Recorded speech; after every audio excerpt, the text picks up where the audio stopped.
Okay, time to check. Mic, check. Check, Oh, check, check, check the mic. Like I could hear myself in my ears, but right now I can't. I think that's I just hear probably you in my better. ears. Yeah.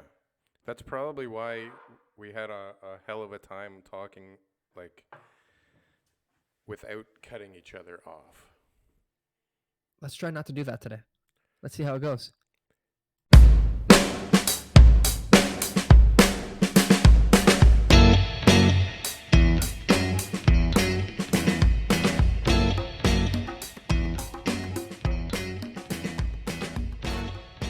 I'll, At first, I want to say, I'll make you a promise. You will be cut off. okay, thanks. The sound levels are good though. You felt like they were okay. I felt like the last video was the best we've ever had. There was no major mistake. There was no major obvious errors. In terms of technicalities? Or in terms of content? Technicalities. Yeah, it was pretty solid. The content's fucking amazing every episode. Come on. This is record-breaking, award-winning stuff. There's no doubt. Yeah, There's no doubt. absolutely. So Yeah, we'll be getting interviewed by the big media stations any day now. So, good morning, Mr. TK. How are you Good today? morning. Welcome to the show. Yeah, Once again, I always like that soft approach for the recording time. You know, never really know when you're starting. I've been going on and off for a while here, but There we go. who knows what I'm going to use. But I would imagine just the last time I pressed record, since I really am not doing much editing at all right now. Yeah, I get it. But sometimes the beginning is unworthy of being seen. I think the heavily edited videos, you know, are good for some people, but you know, for the conversational podcasts, you know, people want to get the whole story. No punches pulled. And this is where you come for the whole story. There's no doubt about it. So, Speaking of punches pulled, Mike Tyson versus Roy Jones Jr. last night. Oh, look at you starting things off with a fight, a real fight. What does that mean for the Toronto real estate market? Absolutely nothing. I don't know. I would imagine that fight last night would have generated a ton of revenue for a lot of businesses normally. Yes. That would have been a Wild Wing or a Shoeless Joe's or whatever. Maybe Adamson Barbecue. Maybe you'd go Adamson there Barbecue and could have got some good customer reach on that one. But either way, here we are. It looks like some things are here that are trying to make their comeback, right? With no fans, all the sports that they're talking about. I don't know if we're going to get into this right away, but hey, why not just keep the sports stuff quick and simple? The Rogers Center.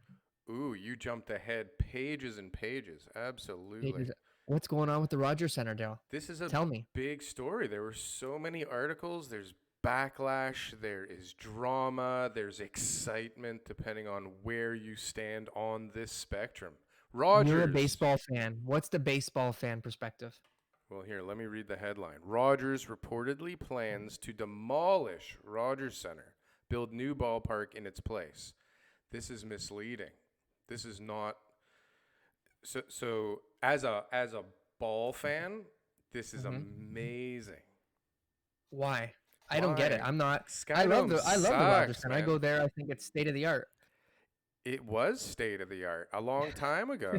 And listen, it's amazing in a city where it snows and rains to be able to have a dome, especially one that opens and closes.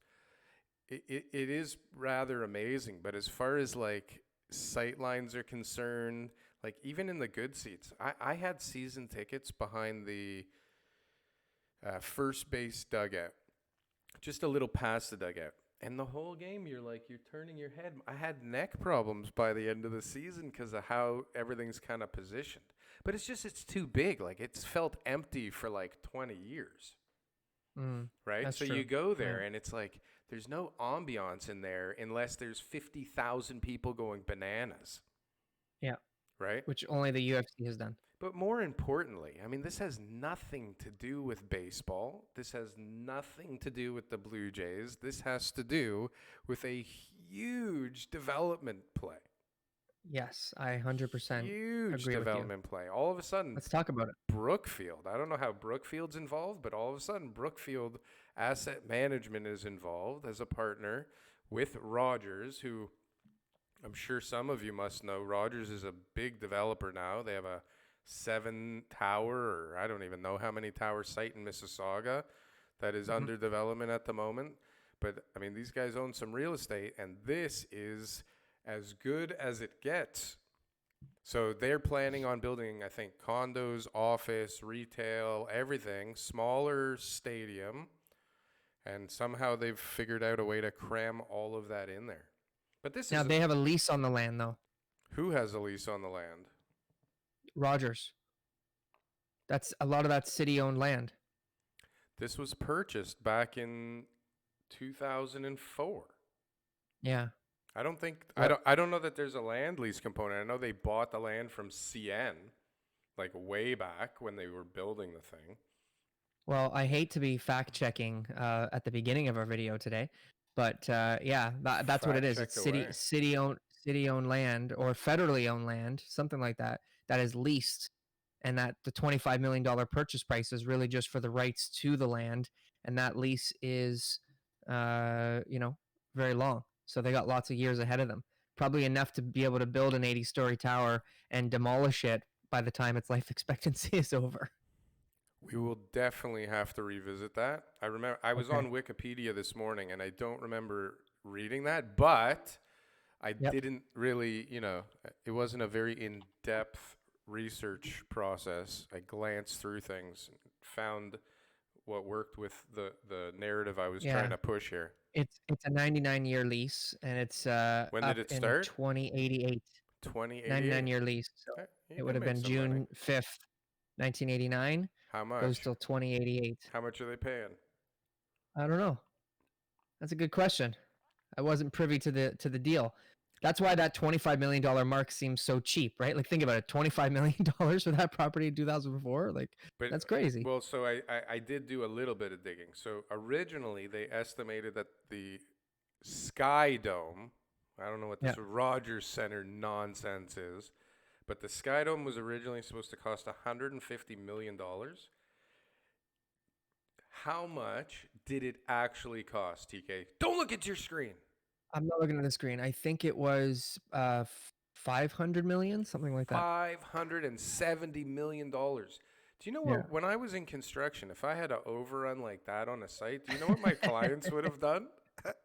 You would have had no clients. They would have been like, They would have all forget this guy. committed suicide.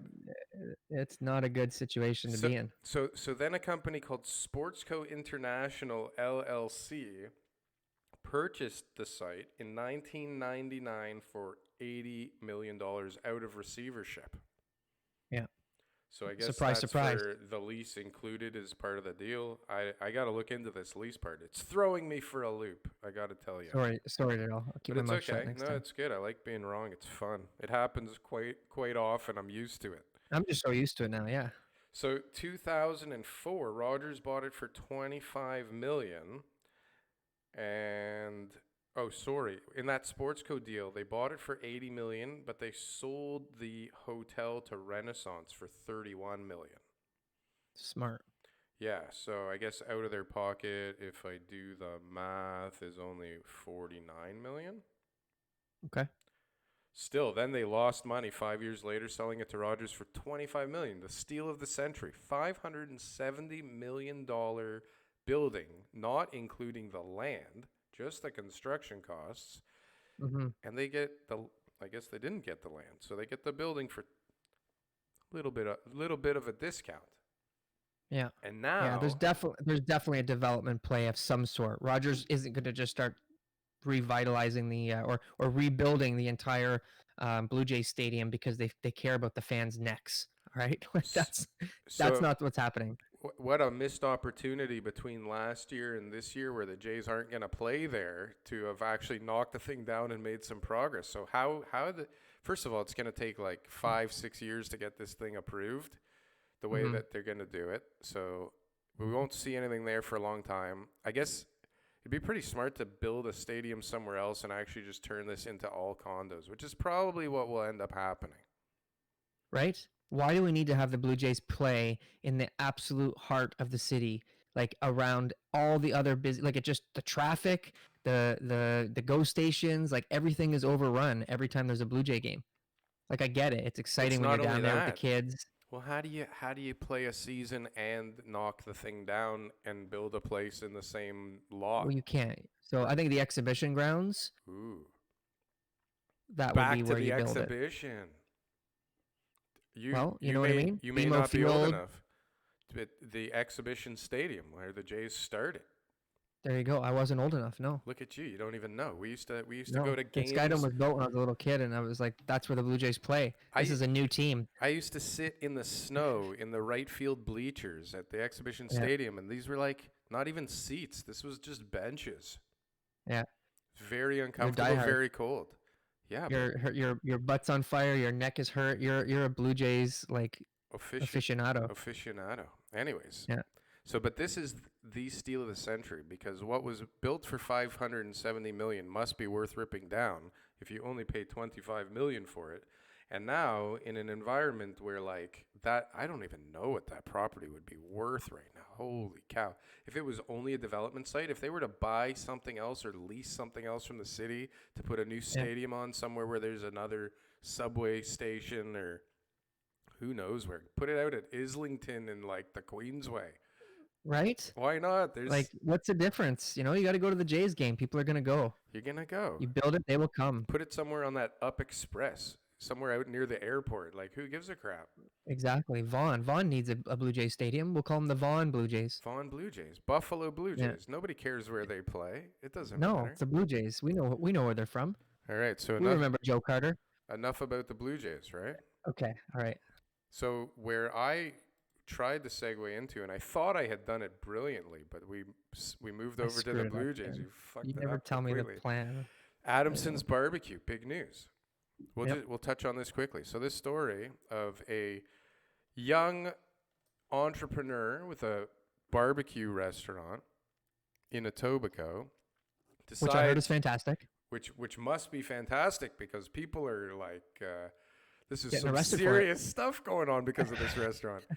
Adamson Barbecue set to open for indoor dining today against Ontario rules turns into Toronto Public Health shuts down Etobicoke restaurant for allowing indoor dining in defiance of COVID-19 measures, which turns into out of jail on bail, Skelly's Barbecue revolt rolls Poor on. guy. So this guy Right. has been shut down, livelihood disappears. What do you think his GoFundMe is at right now for the Adamson Barbecue Legal Defense Fund? Our Two- listeners can 232. Google that. 232 $267,000 to defend him. Is he going to defend him. Is he going to He's need getting that out. much? He's getting, now, who's he getting to represent him? But does he need $200,000 to represent him in this case? He's What? getting OJ's lawyers. That's what he's doing. This is amazing. I mean, hopefully he can stay in business after this stunt, man, because this is great publicity. Absolutely, yeah. He should start a franchise. Get those barbecues rolling, man. Way to go, Mr. Speaking of Skelly. barbecue, no Rib Fest this year. That's my one, like, you know, Is that I your eat pretty go-to? healthy all year. Like Rib Fest is like that one day that I just get to go and like just pig out on gravy and sauces and meats and all the good stuff, you know? I've never But, been hey, there. I've seen the next year. little lawn signs all over the place, but I've never gone to Rib Yeah. Fest. I'm not a big rib they're fun. guy. Yeah, they're fun. Bring the kids, that kind of stuff. Sounds like a party. So I think a lot of this behavior being displayed over at this restaurant has something to do with Canada's new lockdowns could halt recovery, cost up to 200,000 jobs. Forecasts. People are getting That's- cuckoo. Yeah, that's the part where they're talking about like the immediate jobs, right? Like all the immediate people who are actually going to be losing their jobs because of the new lockdown. But then how much more lost income is there from all the people who are like employed, but Underemployed, yeah. right, like I was talking to a caterer. Hundreds of thousands of employed Canadians aren't working at all. While Yeah, unemployment has recovered, underemployment remains more than underemployment. 50% above pre-pandemic levels. I was talking to a caterer the other day. A caterer. Yeah. He doesn't have much going on right now. Is he employed or is he not employed? I mean, he's employed because he may have one or two people having him cater some sort of event, maybe some upscale stuff happening and, some small, like under 10-person gatherings indoor or under 50 outdoor, 25, whatever it is. Sure. But like not much. He's employed, but he's not making any money. I'm the same. You're employed, I'm employed, but but I'm business is on hold. barely making any money. So what are the real numbers of unemployed plus underemployed? That aren't taking milk from the government teat? Well, I guess if you're unemployed, that would qualify you too. And underemployed, there are still some ways that you could be getting it. So Self-employed claiming underemployment or less than normal income are able to get government benefits. they should, yeah, Yeah, in every way. absolutely. Listen, this government spending is not going to stop ever. It seems like it's a really hard ship to stop. Like it's a massive tractor trailer that is just full of like Olympic size weights, and you can't just hit the brakes. Like it just doesn't work like that. No, and I mean, listen, we'll get into it. This is working out beautifully for a lot of people. Like Tell a me more. lot of people. Tell me. Well, listen, okay. I'm listening. People need to shop so badly. They have so much money bursting out of their pockets because they haven't gone on vacations. They haven't done, they haven't gone for dinner every second night of the week. Like they didn't go on Saturday night with their friends for $300 dinner. People have been saving, not even meaning to, right? So they're going shopping in Burlington and Hamilton. Like we're going out there. We're going up to Vaughan Mills. People are going shopping because you are? can. No, are you crazy? Okay, I thought you said we are. I thought no, maybe you I mean are. we as a species, we need to move to the town that's open, man. Because yeah. I mean, we need. I don't know what the fuck Stuff. are people buying. We need shit, man. We need shit stuff, all right? over the place. Right? So people in Toronto are traveling to Hamilton and Burlington to shop at malls and retail stores because you can. And there's nothing illegal with that, right? But you also, I was going to save this for the end, but Mr. Benjamin Tal, who is I guess, country renowned economist for CIBC. CIBC, yep. He says, like, listen, where people are hurt, and we've talked about this a bunch of times, where people are hurt. These are the low-income renters that are hurt, right?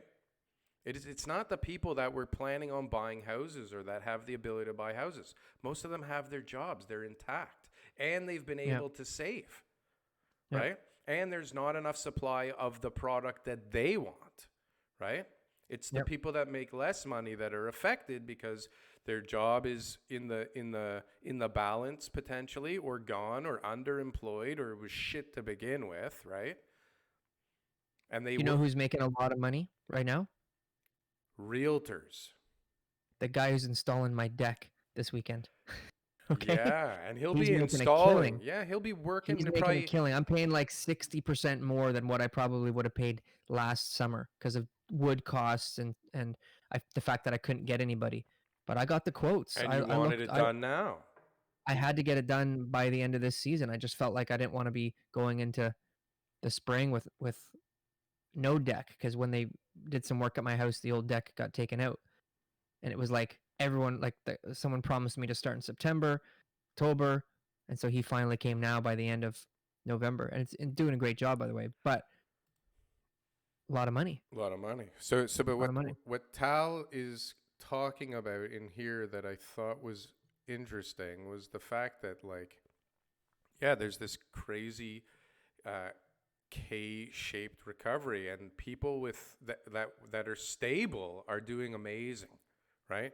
There's a couple Mm-hmm. other things in here that I thought were interesting, but anyways, it seems like people that are looking at the long term are very, very bullish on Toronto and the overall real estate market in Canada, but Toronto for sure.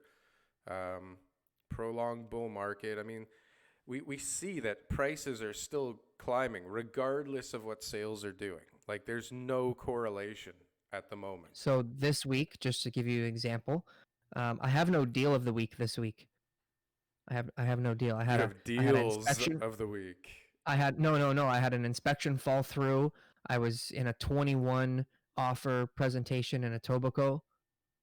21 offers on a property, right?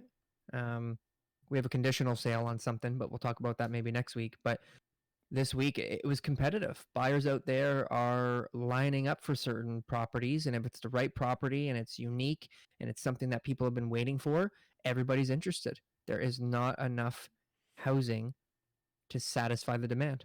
Yeah. Well, and so this tile guy also says something interesting that, and I think we've touched on it before, is that the pandemic is an accelerator of trends, right? So Yeah. people were already leaving the city for whatever reasons, mainly affordability, right? Like this Mm-hmm. has been going on forever. I mean, when I was a kid, there was none of these houses, like barely anything north of Steeles, right? Like it was Mm-hmm. like farmland, and then slowly but surely, you know, like everybody's paying $1.2 million in Milton, Yeah. right? So Yeah. like Even people, further than that, though, like that's the scary part right now.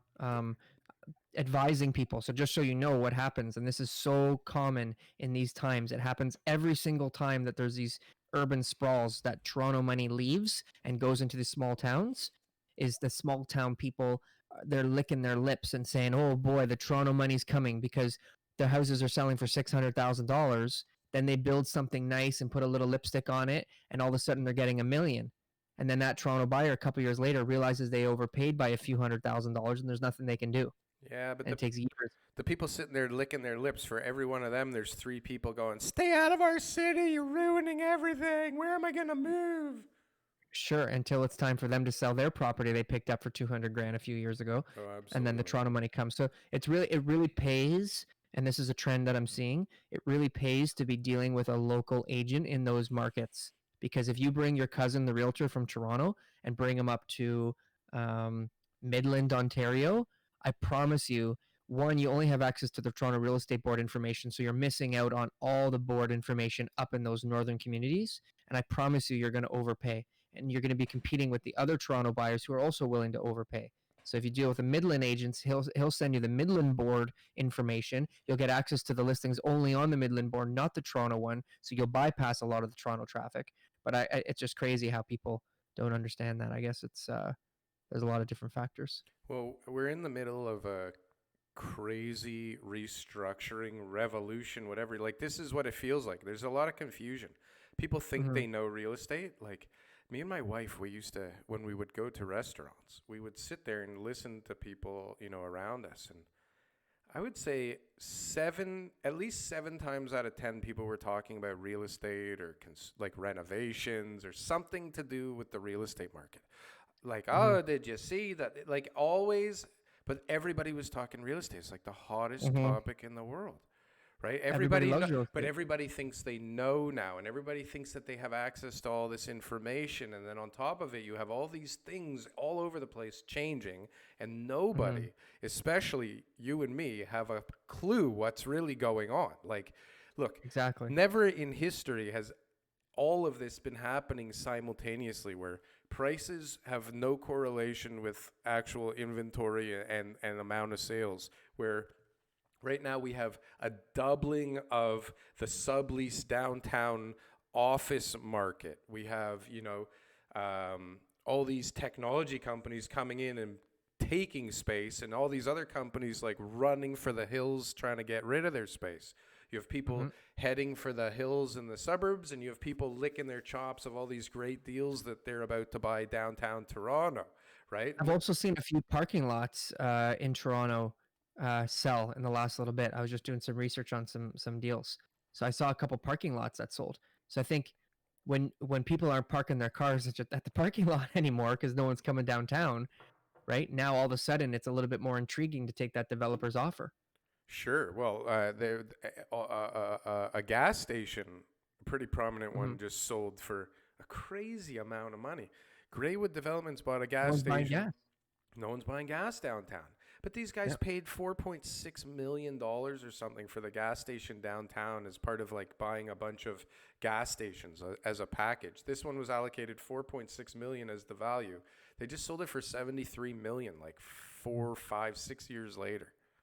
Yeah. $73 We million. need gas stations downtown. It's impossible to find one when you're down there, but the foresight is not there because right now The there's a EV revolution. there's a EVs. change in patterns. So talk to auto garages, talk to anybody in the automotive industry. Just talk to them and see what their business is like. And it's the worst year they've ever had. Yeah, I mean, we paid a lot of extra money for a service center, a repair shop, Hmm. a year and a half ago. And this guy was like, "Yeah, I'm out. I'm selling my business. I'm done with this thing." Because he saw it was like starting to Got it. crater, and he ended Yeah. up being lucky, being a piece of an assembly, a necessary piece of an Ooh. assembly. Can I talk quickly about that or no? Yeah, why not? All tree developments.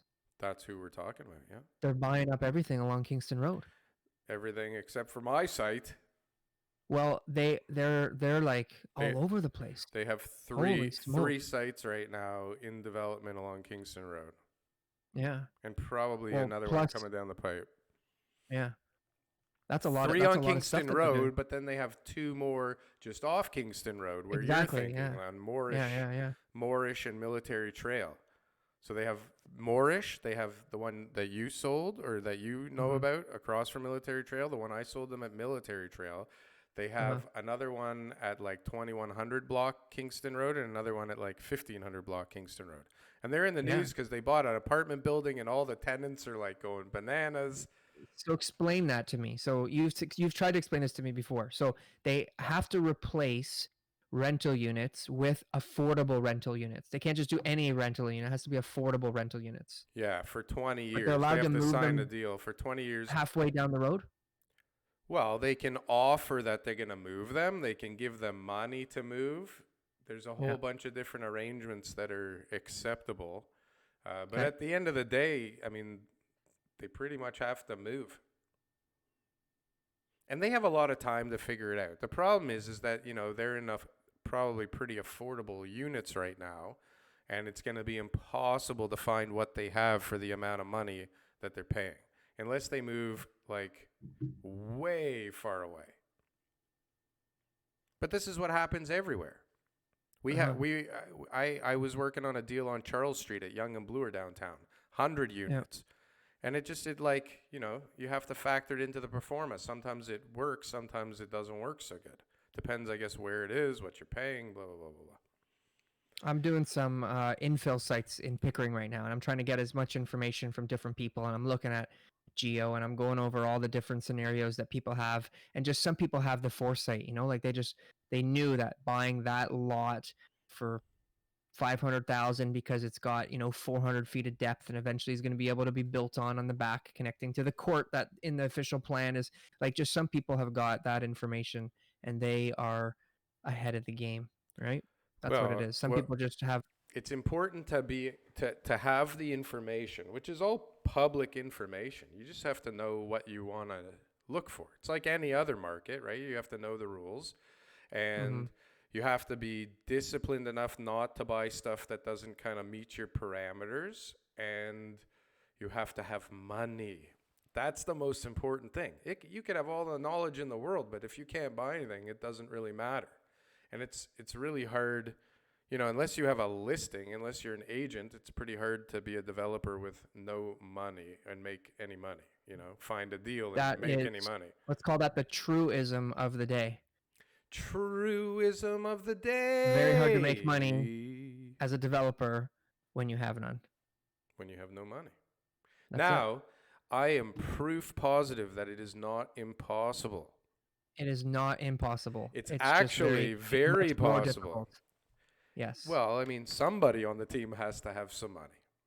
Yes. right? But if you have no Yes. money and somebody on the team has no money, then guess what? It's even harder unless you partner up with another person to get more cha-ching. Exactly. Good. Well, what else we got, Daryl? We've got all kinds of stuff. This one is, I don't know why this one's even in the news. This is October. We're not going to talk about that. Canadian real estate prices surge in growth except for condos. This is Wah, old wah. news. This one, where is this one? Hold on a sec. There was an article, and I can't. Here we go. Toronto's. This seems evil to me, okay? There's something behind this. We were talking Okay. about this last month or last week. Toronto's real estate board tells brokers stop showing more than 2 years of sold data. What's this all about, TK? What's going on here, TK? Why can't we see 3 years ago's data, TK? Why are you holding back? So there's an archive that the Toronto Real Estate Board has, right? So they, like, when we're dealing with sales, like, we want the most relevant data, which if you go back too far, how relevant is that data? Especially, like, typically, like in my career, as things grew, it was like if I went back 3 years, prices were way lower. So then it would be like, oh, don't worry about those sales. But because of 2017, the anomaly, every once in a while you'll find a sale that you'll be like, oh my gosh, like, I can't believe that guy got that price, or whatever. Should I take that into consideration or not? But we're talking about 3 years ago. That's a long time, right? A lot's changed. That market was, totally different than what it is today. So generally speaking, you should never need to know what was going on in that immediate area more than 2 years ago. And if you want to, there's an archive that you can go and look at to look at, what that person paid for the house. But there's a lot of other data on that. Trends, very rarely do you have to go beyond even a year from before. Very rarely. Yeah, There I should be mean, enough data that is current market that you should be able to rely on. even a year's So too long. Like, yeah, especially this year. especially What, this year. condos, 15 days. What's going on in the last 15 days? No, that's an exaggeration. And then It's not. houses, It's not an exaggeration. houses we want to kind of look at since June right now. What's going on since June? If you can't sell your condo, you can't move up. Will the drop in Toronto's downtown condominium prices spread to the detached house prices? Well, we're in a lockdown right now. So I don't know if that's going to be because of the condo people not being able to get out. There's still a lot of people who need to move into detached or freehold houses, but we're in a lockdown. So right now it's a very gray zone, forgive the pun. But what's going to happen when Durham and York Region go into the same gray zone? What's going to happen when the numbers spike and then the government starts getting involved again? Like, the government has the power to do all sorts of stuff. When they came in with those B20 measures April 21st, 2017, it just shut everything down. Like, it was instant. And that's definitely possible. I mean, right now we're essential and everybody's saying avoid in-person showings, and they're suggesting to use technology to promote the properties and all that kind of stuff. But there really is no hard language coming from the Ontario Real Estate Association, the Real Estate Council of Ontario, the Toronto Real Estate Board. These are all tied to the government. So if the government starts to impose their power, and all of a sudden the real estate boards and organizations and associations come in and say, hey guys, guess what? This is what we want you to do, and this is how, then what happens in the real estate industry is people then hide. So this will happen in March. Everyone goes, oh, okay, yeah, we're not supposed to. And any realtor who is doing what they're not supposed to be doing gets shunned. Like, the real estate Shame. agents will call each other shamed. they will Shame. they will go and go Shame. online. They'll call them, okay, thanks.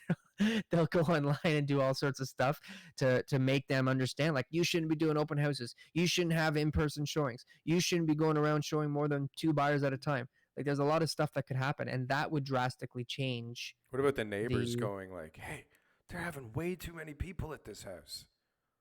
right? How come So right now we don't see that, but that could happen. I The heard there? condos could get worse if the condo boards get influenced by the overprotective members, and they could then shut down showings. There's a few buildings that have had that happen, although Co- not as many as there's some condo the first boards banning the first guests. lockdown. Period. Yeah, but not as much as the first lockdown. A lot of people who did ban it the first lockdown, those condo boards are saying, no, we're still allowing it. We're having this different rules and stuff like that. But what I'm seeing is nowhere near the same amount as March and April and May. Do you know anybody that plans to not see their family over the holidays? Yes. You do? Yep. You haven't been conniving with people of how you are going to pull this off? I think the question was, do I know anybody? I don't think you were asking me Well, what I was doing. there was a second question. This is called The a second follow-up. question is, yes, I have been plotting. You have been plotting. Okay, yeah. I've been plotting small gatherings, under 10. And how's that working out? Everyone seems very accepting. But, I mean, the good news is that all of this behavior from everybody, including myself, because I'm plotting as well, Okay. is why, this thing is still kicking around. And It's possible. I think it's going to get really bad soon because of the vaccines coming. And everybody's going to be like, okay, we got the vaccine coming. I'll just get a vaccine. It's okay. Everything's going to be okay. No, you know what? Everybody's like, I'm just going to wait for everybody else to get the vaccine and see what happens. And nobody's going to take the vaccine. Already in Alberta, they announced vaccines will not be mandatory here. Yeah. Alberta's ruthless. What's going on over there is awesome. It's bad. It's bad. Well, honestly, I have no idea. What are the numbers like, first of all? And second, 1780 yesterday, I think, in Alberta. So lower than Ontario. Yeah, but their population's a little different too. True. Good point. Right? So, and they had like nothing a couple of weeks ago. It was like super low. And then all of a sudden just pling. Same thing with BC. Fling. You think there's a lot of people coming in from overseas maybe out there again? Flying around? There's a lot of planes still in the air. Well, we had 335,000 foreign visitors to Canada in 2020. And do you know what the protocols that were put in place for quarantines, for that 14-day quarantine that everybody was supposed to self-impose? You know what it was? Here, ready? Let's play. I'm going to be the honor system. Yeah, I'm going to be the guy. I'm going to be the guy at the border. I'm going to be border patrol. Okay, and I'll be coming to Canada. Hi. I'm coming to Canada. This is what beautiful country. I'm just here to visit. I'll be here for a month. Is there anything that I need to do? Sorry, I can't. Sir? I can't hear you underneath that mask. Can you repeat that again? You're very muffled. I said I would think I'd like to get. So is there any protocols that I need to follow now that I've landed here? Just make sure you try and quarantine for 14 days. All right, so I'll make sure that I eat enough carotene over the next 1 to 4 days. Thank you. I heard vitamin D is good. Lots of vitamin D.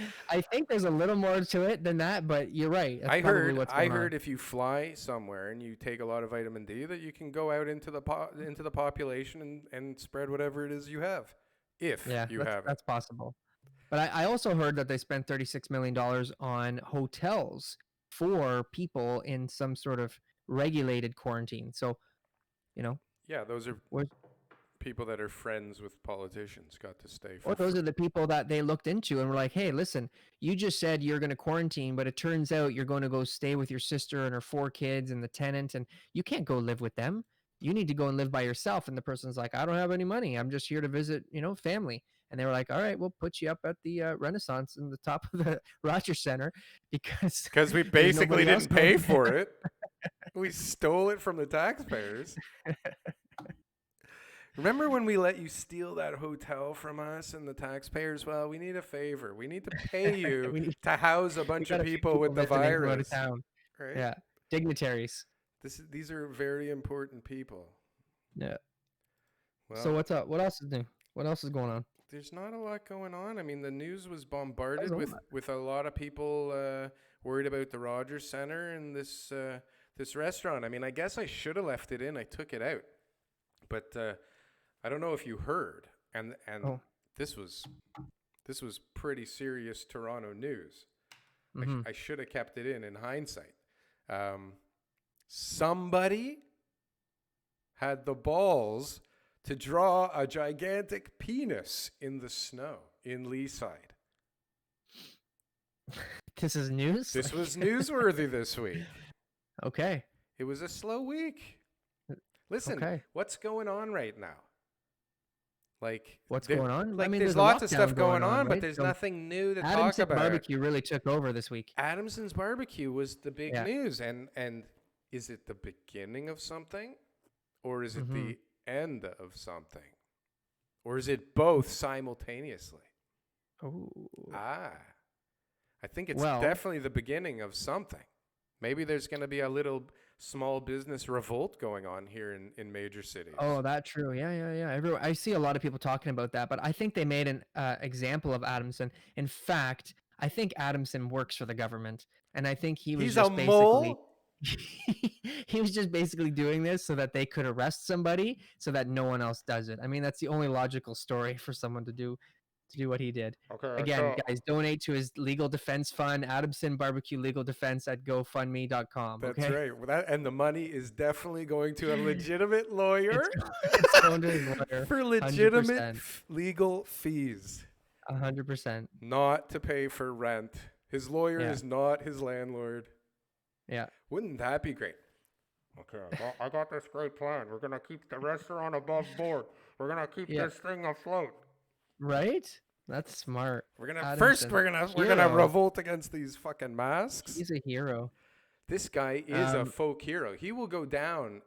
Like, you know, did you there was an article a few weeks ago about these Toronto cards. Somebody drew like these board game? Toronto memories on these like cards, like playing cards, and was just hiding them around the city. I guess you're busier than I am, because I read that article. Okay. Anyways, maybe he's like Chair Girl, you know? She was one of the cards, and that stupid IKEA monkey, you know? Like these major Toronto monumental moments, right? Not newsworthy stuff. Nothing about like, you know, freeing slaves or the, you know, anything worth mentioning. It's all. Let's mention that then. Let's mention that. What happened to all the street name changers? Yeah, Dundas Street. Were they at Adamson's Barbecue the other day? Like, are those the same people? Like, what happened to all the people? Because that was a big thing going on in the pandemic, like in the May, June months. What's that? Changing street names. Well, I mean, people needed something to do at the beginning. That kind of. Yeah. Listen, what happened though? I can't even get a pre-consultation meeting with the city. Forget about like figuring out street names right now. Okay? I don't think they broke any ground on that. I think all the street names are going to stay the same. But Terry Fox was the highest voted Canadian icon for the new $5 bill. Oh, wait, there was a vote? There was a vote, yeah. Was it There's some like Native heroes and a few other people that I'm not too familiar with, but Terry Fox was a landslide win. And shockingly, I wasn't one of the options. No, you were there. You were there. Just there? no one voted for you. Yeah. Not even my mother. No, she voted for Terry Fox too. It's Terry Fox. You can't compete with him, man. No. Marathon of Hope. I've tried. You can obviously tell by my slim physique that I am. Yeah, you can't compete with him. I'm working up to walking across this country of ours. Yeah, Forrest Gump. I mean, that whole scene was based off of. I'm gonna start by walking up the stairs and making myself a peanut butter and jelly sandwich on white bread. That's a good start. While I'm still eating bread, but tomorrow I'm gonna start my diet. Okay. So what are people doing right now? I mean, they're sitting at home. They're less scared now than they were in March. It depends who you are. Not if you just fucking started getting a good paycheck again, and now your place is shut down. You're not feeling so good right now. Sorry, you're right. I mean, I misworded that. If you're in the top line, you're much less scared of the virus today than you were back in March. That's the general overall sentiment that I'm seeing. Which makes a lot of sense considering in March we had 20 cases and now we have Yeah. 1855 in a day. Yeah. There's 200,000 people who had died, and now there's millions. Well, listen, we're in that same camp. I mean, we're like daily having the conversation about how everybody else goes out and does everything, and we're sitting here and nobody we know is getting it. Like, who are all the people getting it? Where are they? Well, then the one of the health, I don't know if it's a health minister or one of the doctors that's working on the provincial team. I love how they just take little clips of people's videos, because I didn't hear the whole thing, but of course I saw the clip that says, in areas that have low levels of COVID, have close to 50% false positives, which I've heard that many times, right? So there's a lot of false positives that come out in areas of populations that don't have a lot of COVID, and they're all readings that are maybe different things, different viruses, different colds, whatever it is, right? So what are the numbers? What are the real numbers, Darryl? I don't know. I don't think we'll ever know. I don't think we'll ever know. I'm positive that our numbers are slightly more accurate than China's. If there was a scale of accuracy on a scale of 1 to 10, 1 being not very accurate, 10 being completely 100% accurate, China would probably be around the 1 or the 2, and Canada would probably be around a 7. Good old 7. Ooh. 7's respectable. 7's respectable. That's why we are now, according to a study, what they did was they went in Google search terms, and they looked at all the countries in the world in all different languages, and they said people who are Googling things like moving to destination, living in destination, working in destination, and based off of search terms, they said that Canada is the most desirable place to live in the world. We had 30 countries that we were the number 1 search country. The second place was Japan, which was 13 different countries searched living in Japan, working in Japan on Google. So that was their favorite country. So we won by a landslide. All the other countries were much lower than that. Guess what? Canadians, guess where they want to live? We're the number 1 country that they Google to find out how to move to and work in. There are many, many choices. I'm going to say, I have no idea. Japan.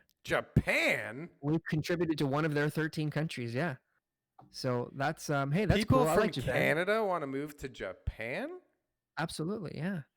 And there's a lot of European countries too that were getting Canadians as well, because people who have that was the US. In the US there's a lot of European countries because people have spouses who live in Europe. Maybe. So about 550,000 people in the first quarter or first half of 2020 actually said, I don't want to be a U.S. citizen anymore, and gave up their whatever, if that's a passport or citizenship or maybe just residency, and moved to somewhere in Europe. That's a lot of people.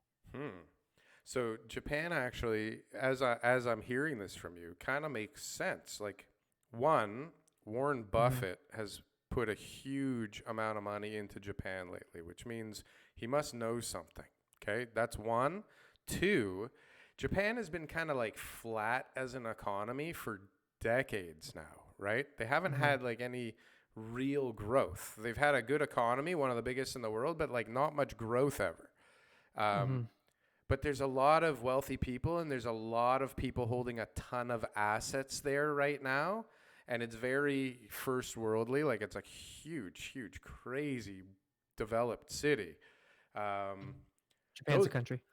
I know. Tokyo. Sorry, Tokyo. But like, it's crazy. Yeah. But even there's a lot of cities in Japan that are pretty well built up as far as like kind of high rise, dense developments. It's crazy the amount of people there.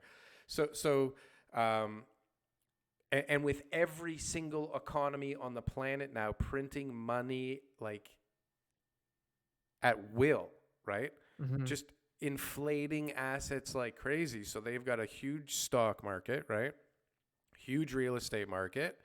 And if assets are going to be inflating like crazy and cash is going to be going down in value, there's going to be a lot of growth in Japan maybe finally. And then if all people Yeah. start flooding in there for investments now, all of a sudden, and certain That's follow, what they're saying, is that yeah, the Western world is, our rates are going to be low. Like the rate of return on all our investments are going to be very low for a long time. And if you want and are familiar with international investment, then yeah, heading east, that's where it's at. Korea, Japan, yeah, I have no China. idea where it's at. I mean, right now, all these countries are in various stages of either um, making new allies or like starting wars with old allies or right, like the States and China is a mess. It's Mm, insane. Even Canada and China is pretty bad right now, our diplomatic relations, right? We're having a lot of problems with them over yeah, Huawei. seriously. Huawei, look, we're holding their prisoners, they're holding our prisoners. There's all kinds of stuff going on with technology. But how are they treating? Like, think about it. Let's just say we got into a battle of, tit for tat with China. So they held some of our trusted representatives Yeah, under their care in yeah, their judicial system, yeah. and we did the same with theirs. Oh yeah, she's in Who's a who's getting mansion the in worst? Who's Vancouver. getting the worst treatment here? And who's She winning? she's in a mansion in Vancouver with like armed guards and a little ankle bracelet. Yeah, And they're like probably in some cell basement with like a sliver of light coming through a crack, yeah. right? They're like, what is going on? You want Why are you food? doing that? Free Wow Ming. Yeah, You want food? You want a toilet? You see your friend over there? You're hungry, are you? yeah. See, it's bad, right? It's I think they're just treated a little differently. But that could be an over stereotypical version of what's happening based on my film knowledge. And my limited experience with any type of jails and East Luckily, Asian facilities. luckily, Yes, I have zero knowledge of what it's like to be inside of a jail. Currently, but currently, so far. currently, But hopefully they figure that out. Yeah, because China's important. I mean, I'm just like, love and peace and spread it all over the world. Everyone should just get along. I don't think there should be any issues or we should be fighting with anybody. Everyone should just be working together to try to make their economies grow, right? But I guess that's what it is. There's a competition, you know, for money. and if There's if you only can't, if so much money that can be printed in a there's day. only so much money, so I want to have what I need before you get what you want, right? Now, what do you think about the cryptocurrencies? I don't really give cryptocurrencies much thought. I mean, I Well, think right now, I like, there's been think a the lot of idea news this week of about them. Bitcoin. Yeah, listen, I mean, I've never had balls enough to invest in Bitcoin. I I I Hmm. the theology behind Bitcoin and a decentralized financial system sounds very appealing, but it sounds to me like all of the governments are going to do their best to squash the shit out of that thing by making Hmm. their own like e-currencies. Hmm. They all seem to be racing to make their own digital currencies now, which like most people don't even know anything about Bitcoin, right? Most people No, don't give two shits about Bitcoin. It's like the same as no. gold, right? How many people like can you have a conversation about gold and silver with, right? It's the Hmm. same people that talk about Bitcoin. So, I mean, people are going to make their fortune in Bitcoin. I'm not going to be one of them for sure, at least not right now. I mean, how much you need 30 grand to buy one Bitcoin? It's 17,000 US right now. $17,000 to buy one Bitcoin. That Yeah, could be worth what in 5 years? I don't know. I see. nothing. Well, it could be worth nothing. Could be worth It a could be hundred nothing, or it could be grand. 100,000. Yeah, yeah. But I don't have a clue. The idea of cryptocurrency is brilliant, and people are making a bloody fortune all over the place. But Hmm. there's so many people that have. It's like the oil industry. Like you're gonna have to pry this thing out of these people's hands. The for these people to not make all this money off of money anymore, Hmm. it's gonna be a fight. They're gonna go down swinging, whoever they are, Hmm. right? I feel like oil is definitely something that's low right now, right? Like that is gonna come back. Like anybody who's looking at like, hey, should I invest in gold? I feel like, yeah, gold's like pretty expensive. Why would you want to jump into something like that price? I could be wrong, and don't take my investment advice. Yeah, I think But you're wrong. oil, it seems like it's a bargain. Yeah, oil's a bargain, but uh, oil's like it's like investing in Blockbuster. Maybe 10 years before they went out of business. No, but You really, know, you're hoping that you don't have to rent VHSs anymore, it's right? Like like that's you what it is. work at Netflix and you're buying Yeah, Blockbuster stock. It's like yeah, yeah, yeah, yeah, yeah. oil's gonna disappear. You have all these car companies starting with electronic vehicles. You have Tesla going bananas, like bananas beyond Uh-huh. anything most people comprehend because they look at them as a car company. But anyways, that's a whole other topic. Tesla's Sure. bananas as a car company. Volkswagen now announced that they have to turn into a company that sells software through many vehicles. You have Apple talking about getting into electric vehicles because Mm-hmm. it all becomes what electric vehicles are becoming is like another phone or a laptop. It's like a Yeah, computer yeah, on yeah. wheels, right? It's a place to get people's attention, right? Which Yeah, is what that's gonna be so cool if you when watch the everything's just integrated. if you watch I can't this, connect to Bluetooth sometimes. It's horrible. yeah, well, soon you won't have to think about it. Like soon Soon I it'll won't all have to do be anything. no, The car will be my phone. no. Soon you're gonna put in your lens and you're gonna Yeah, go on your merry way, or you may yeah. not even have to because they'll put a little chip in your brainstem. All right, well, that could happen. I It's was just trying to get like a car with like, you know what I mean, like well, GPS and but that maybe some car, like that car, on windshield display, you know, like text messages or something like that. that's bullshit. Listen, you're gonna have a chip in your head, okay, and it's gonna summon the car when you think about it. Who's gonna put it there? The robots? No, well, there will be a robot involved in the surgery. Yes. Yeah, Haven't you beautiful. seen Elon Musk's Neuralink videos? Yeah, yeah, yeah. It's all good.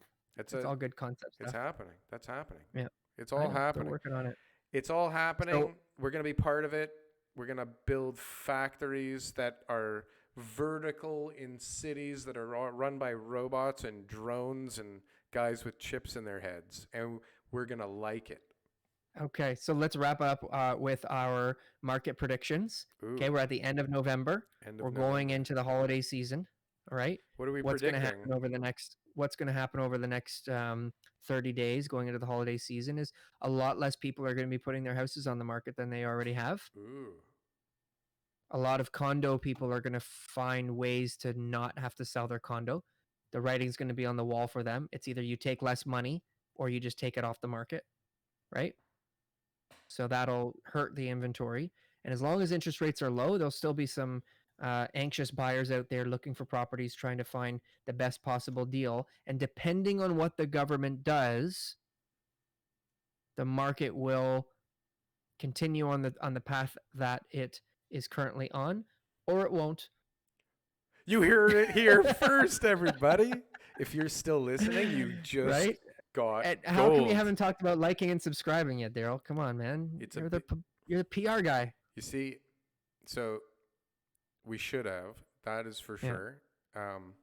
I want to take you back to some earlier videos where your attitude towards asking people to like and subscribe was that they knew it already.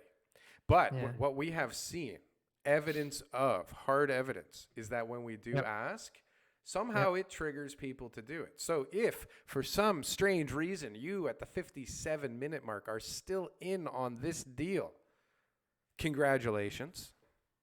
And please subscribe if you haven't already. There's a lot of people that are actually watching these that aren't subscribed. If by lots of people you mean a couple of people. Yes. More than one. If this was an article that I was writing about our subscription base at the moment, Yes. I would be able to say that in the last 28 days, the Toronto real estate show's fan base has increased by 33%. Wow. That's like probably the fastest growing podcast In the world. in, in Toronto out of all podcasts. The Toronto Real Estate Show is the fastest growing podcast in the... Stay tuned. Yes. Thank you, Darryl. I We, appreciate it. we need to keep people interested in this for next time. There's the hook. Wait till we talk about next week's In big next week announcement. episode, we might talk about the condo market. We have a big announcement next episode, and the market stats will be coming out probably by next week, maybe. We will have hit a giant milestone for the channel next week. Stay tuned. Beautiful. And beautiful. Enter for your chance to win. Something from Darryl's house that is currently on Marketplace. That's right. I am currently trying to unload a tape measure. It can be yours for $3. Pick up only. Thank you. Oh boy. All right, Darryl. Adios, muchacho. Okay, thanks.